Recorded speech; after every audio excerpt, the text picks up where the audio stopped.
आज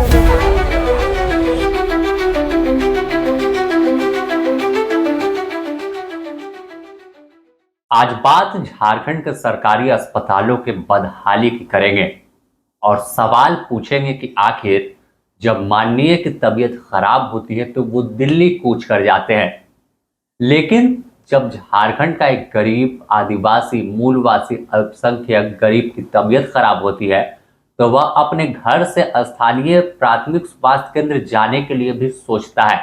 और अगर गंभीर बीमारी हो गई तो रिम्स पहुंचने के लिए उसके पास किराया नहीं होता, एम्बुलेंस का पैसा कहां से देगा। लेकिन जब एयर एम्बुलेंस की बात आती है और सरकार दावा करती है कि एयर एम्बुलेंस दे रहे हैं और कहीं भी बाहर बेहतर उपचार के लिए भेजेंगे कम किराए पर, तो सवाल है कि आखिर 1 से 1.5 लाख रुपया भी वह गरीब कहां से लाएगा। और आखिर क्यों 25 साल के झारखंड में अब तक झारखंड में स्वास्थ्य व्यवस्था सबसे निचले पायदान पर खड़ी है। यह सवाल वर्तमान सरकार से नहीं बल्कि उन तमाम सरकारों से है जो अब तक झारखंड की सत्ता के शीर्ष पर बैठी और राज किया है। तमाम उन नेताओं से है, उन तमाम स्वास्थ्य मंत्री से सवाल है कि आखिर आपने किया क्या। आज आप विपक्ष में हैं या पक्ष में हैं, तो सवाल सरकार से तमाम लोग पूछते हैं। फिर अगर मान लीजिए झारखंड मुक्ति मोर्चा विपक्ष में जब थी तो ये उस वक्त की सरकार से सवाल पूछ रही थी कि आखिर व्यवस्था ठीक क्यों नहीं है। लेकिन जब जनता ने इन्हें सत्ता सौंपी, जनता ने इन तमाम लोगों को जिम्मेवारी दी कि आप बेहतर कर दीजिए राज्य की स्वास्थ्य व्यवस्था जिससे गरीब इलाज के अभाव में दम ना तोड़ दे, तो फिर आखिर सिर्फ हंगामा क्यों होता है, व्यवस्था ठीक क्यों नहीं हो पाती। सवाल यहीं खत्म नहीं होता। झारखंड से स्वास्थ्य व्यवस्था की बदहाली की तस्वीर हर दिन दिखती है। कहीं खाट पर जो मरीज हैं वो लाए जाते हैं, एम्बुलेंस नहीं पहुंच पाती है, तो कहीं एम्बुलेंस पहुंची तो अस्पताल में जब मरीज पहुंचता है तो वहां पर डॉक्टर मौजूद नहीं रहते। अभी एक दिन पहले ही खबर आई कि रिम्स के गेट पर जो है एक बच्चे ने दम तोड़ दिया, उसे ऑक्सीजन और समय पर उपचार नहीं मिला। तो सवाल आज हर किसी से हो रहा है। अगर देखें बीते कुछ दिनों में तो झारखंड के कई मंत्री, कई माननीय की तबीयत खराब हुई, वह भाजपा से भी हैं, झारखंड मुक्ति मोर्चा से भी है, कांग्रेस से भी है। सबसे पहले बात करेंगे वित्त मंत्री राधा कृष्ण किशोर की। उन्हें हल्की सी तकलीफ हुई तो पहले रांची के एक निजी अस्पताल में भर्ती हुए, सरकारी अस्पताल वह नहीं गए।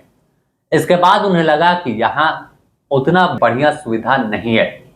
फिर क्या था, सरकारी सुविधा पर एयर एम्बुलेंस का लाभ लिया और दिल्ली पहुंच गए। दिल्ली में अपना उपचार करवाया, फिर वापस स्वस्थ होकर लौट गए। इसके बाद अगर दिशुम गुरु शिबू सोरेन की बात कर ले जो दुनिया में नहीं है, वह भी लंबे समय तक दिल्ली के ही अस्पताल में भर्ती रहे। इसके साथ अगर शिक्षा मंत्री रहे रामदास सोरेन की बात करें तो उनकी भी जब तबीयत बिगड़ी तो समय पर उपचार नहीं मिला, अस्पताल गए, वहां से फिर दिल्ली रेफर कर दिया गया एयर एम्बुलेंस के जरिए। फिर बात करें जो मंत्री हफीजुल हसन हैं, उनकी तबीयत बीते कुछ दिन पहले भी बिगड़ी थी, हार्ट का ऑपरेशन हुआ तो उन्होंने झारखंड के अस्पताल को सिलेक्ट नहीं किया, वह भी दिल्ली पहुंच गए। दिल्ली में इलाज हुआ, वापस लौटे। अब फिर जब सांस लेने में तकलीफ हुई और तबीयत नासाज हुई तो वापस से फिर एयरलिफ्ट कर दिल्ली पहुंचे।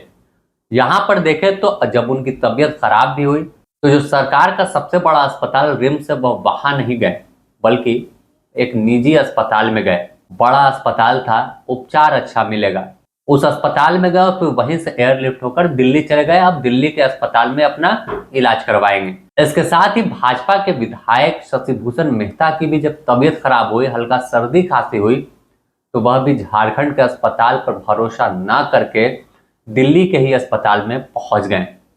ऐसी लिस्ट काफी लंबी है, जो बताने लगेंगे तो समय कम पड़ जाएगा। एक और उदाहरण ले लेते हैं। जब राज्यसभा सांसद महुआ मांझी का सड़क दुर्घटना में घायल हुई तो वह भी सरकारी अस्पताल में नहीं गए, वह भी रांची के एक निजी अस्पताल में गए। तो इन तमाम नामों को देखकर यही लगता है कि जनता भगवान भरोसे हो गई है कि भगवान जब तक चाहे सांस चलेगी। डॉक्टर और अस्पताल की तो उम्मीद ही अब झारखंड में छोड़ देना है, क्योंकि इनके पास इतना पैसा नहीं है कि ये एयरलिफ्ट कर खुद को दिल्ली भेज सकते हैं, अपने परिवार के लोगों को वहां बड़े अस्पतालों में इलाज करवा सकते हैं। या रांची की ही बात करें तो रांची के निजी अस्पताल में भी इतना पैसा उनके पास नहीं है कि एडमिट हो जाएं और खुद के स्वास्थ्य लाभ को लेकर जो उपचार है वो शुरू करवा ले। तो यह सवाल आज इसलिए उठ रहा है कि आखिर झारखंड को अब 25 साल हो गए हैं और 25 साल में एक बच्चा भी अपने पैरों पर खड़ा हो जाता है, कमाने लगता है, घर की जिम्मेवारियां उठाता है, लेकिन झारखंड एक कदम आगे नहीं बढ़ा। और उन गरीबों के दर्द को जानने की बात हर सरकार कर रही है, हर नेता कर रहा है। यहाँ एम्स की बात होती है कि एम्स देवघर में है, लेकिन क्या एम्स में इलाज हो रहा है? जो दिल्ली एम्स में इलाज हो रहा है, क्या देवघर एम्स उस तर्ज पर है? क्या जो 5 मेडिकल कॉलेज झारखंड में है, चाहे रिम्स की बात कर ले, पलामू मेडिकल कॉलेज की बात कर ले, या फिर दुमका में मेडिकल कॉलेज है, जमशेदपुर में मेडिकल कॉलेज है, धनबाद में मेडिकल कॉलेज है, तो इन तमाम मेडिकल कॉलेज में क्या सिर्फ खाना पूर्ति की जाती है? आखिर सुविधा क्यों नहीं सही हुई? आज सवाल झारखंड का हर एक बच्चा पूछ रहा है और हर झारखंड का व्यक्ति पूछ रहा है कि आखिर स्वास्थ्य व्यवस्था कब सुधरेगी।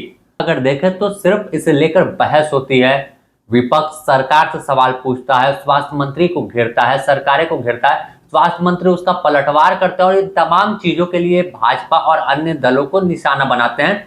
लेकिन आखिर व्यवस्था दुरुस्त करने की दिशा में कोई भी पहल क्यों नहीं हुई?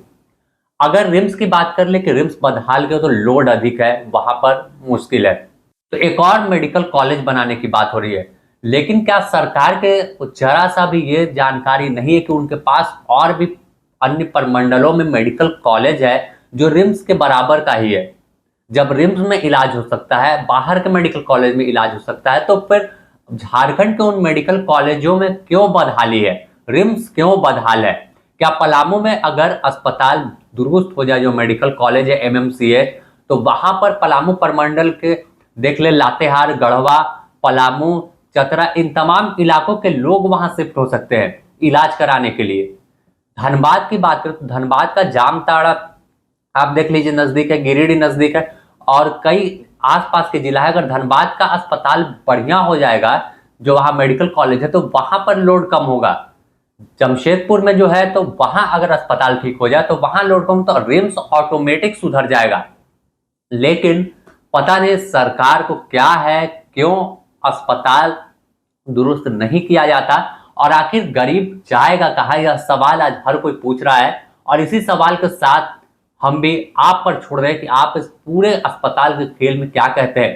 क्या झारखंड के गरीब के पास इतना पैसा है कि वो अगर कोयलांचल में मान लीजिए या संथाल परगना के पाकुड़ में किसी की तबीयत खराब होती है, आदिवासी समुदाय की, तो क्या उसके पास इतना पैसा है कि वो रांची तक एम्बुलेंस 10 से 12 हजार रुपए में बुक करके पहुंच जाए?